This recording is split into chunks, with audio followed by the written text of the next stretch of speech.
દિલ્હીના શારદા વિવેક વિહાર વિસ્તારના રહેણાંક વિસ્તારમાં એસીમાં બ્લાસ્ટ બાદ લાગી આગ. આગ લાગવાથી 9 લોકોના મોત, 4 લોકો ઘાયલ, 15 લોકોને સુરક્ષિત બહાર કઢાયા. ઘટનાની તપાસ ચાલુ.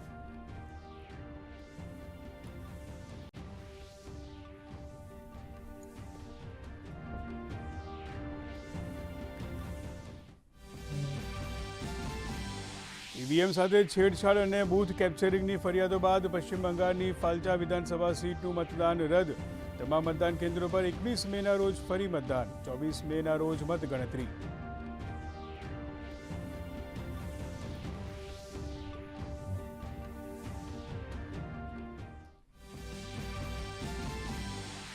આણંદની ઉમરેઠ વિધાનસભા બેઠક માટે યોજાયેલી પેટા ચૂંટણીનું આવતીકાલે પરિણામ. મતગણતરી માટેની તમામ તૈયારીઓ કરાઈ પૂર્ણ. કેન્દ્ર પર ચુસ્ત પોલીસ બંદોબસ્ત ગોઠવાયો. સીસીટીવી કેમેરા દ્વારા કરાશે સતત મોનિટરિંગ.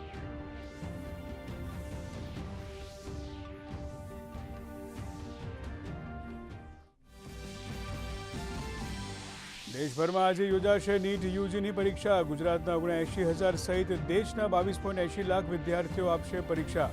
ગુજરાતમાં 31 શહેરોના 221 કેન્દ્રો પર પરીક્ષાનું આયોજન. સાથે જ રાજ્યના 5 મહાનગરોમાં 2 લાખથી વધુ ઉમેદવારો આપશે ટેટની પરીક્ષા.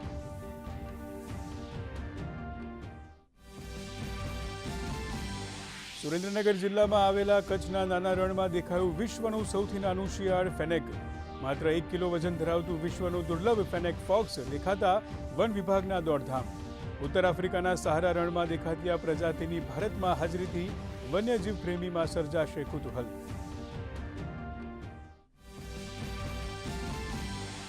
ભર ઉનાળે દેશના અનેક રાજ્યોમાં મોસમનો બદલાયો મિજાજ. ઉત્તર પ્રદેશના રાયબરેલીમાં કરા સાથે વરસાદ, તો હરિયાણાના પંચકુલામાં ભારે પવન સાથે ધોધમાર વરસાદ, તો ચંદીગઢમાં પણ કાળા ડિબાંગ વાદળો સાથે ઉડી ધૂળની ડમરીઓ.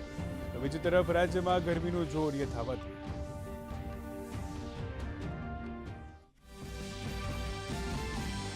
આજે વિશ્વ પ્રેસ સ્વતંત્રતા દિવસ. શાંતિપૂર્ણ ભવિષ્યનું નિર્માણ થીમ પર લોકશાહીના ચોથા સ્તંભ ગણાતા પત્રકારોના અધિકારો અને અભિવ્યક્તિની સ્વતંત્રતાનો ઉજવાઈ રહ્યો છે ઉત્સવ.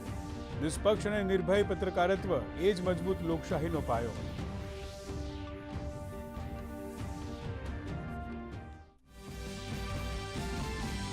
વર્લ્ડ એથ્લેટિક્સ રેલીમાં ભારતીય પુરુષ ટીમનું શાનદાર પ્રદર્શન. પુરુષોમાં 400 મીટરની ટીમનું સિઝનમાં બેસ્ટ પ્રદર્શન. ભારત ચોથા સ્થાને, જોકે ફાઇનલ ચૂક્યું ભારત.